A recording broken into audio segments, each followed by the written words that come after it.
মিষ্টি মিঠির আজকে dance exam রয়েছে, এই জন্য সকালবেলা ওদেরকে রেডি করে নিয়ে ওদের নাচের স্কুলের দিকে যাচ্ছি টোটো করে। চলো আমরা পৌঁছে গেছি, সব বন্ধুরা চলে এসেছে, সবাই দাঁড়িয়ে আছি বাইরে, ভীষণ রোদ্দুর, আবার কখনো কখনো মেঘও করছে, সব বাচ্চা গরম লাগছে তাও দাঁড়িয়ে আছে। একটা একটা করে গ্রুপ ভেতরে ঢোকাচ্ছে।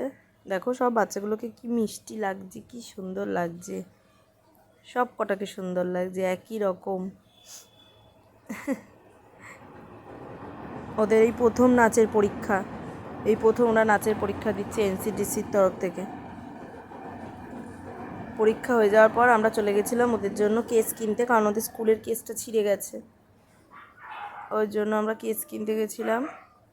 আমাদের এখানে যে জুতোর দোকান আছে বেলঘরিয়াতে, সুমার্ট থেকে আমরা এই সব জুতো সুমার্ট থেকেই কিনি, তাই ওখানেই গেছিলাম কেস কিনতে। নতুন কিছু পেলেই বাচ্চারা কি খুশি হয়, তাই না? কেস পেয়েও খুব খুশি ওরা। এবার কেস নিয়ে আমরা ফিরছি। দেখো কেসটাকে কিভাবে ধরে রেখেছে, মিষ্টি ধরে রেখেছে কেসটাকে।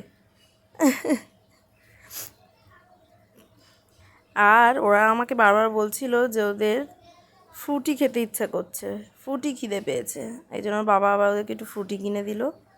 এখন ওরা ফ্রুটি খাবে, এখনই খাবে, আর বাড়ি যাওয়া অবধি আর ওয়েট করতে পারছে না। আমি বলেছি সেই জন্য হাসছে, হেসে হেসে ফ্রুটি খাচ্ছে।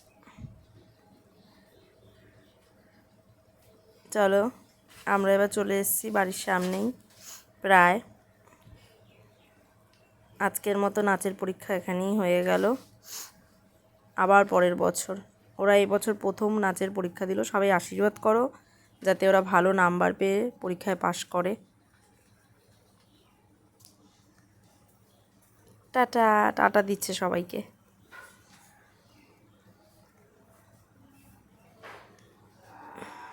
চলো টাটা বাই।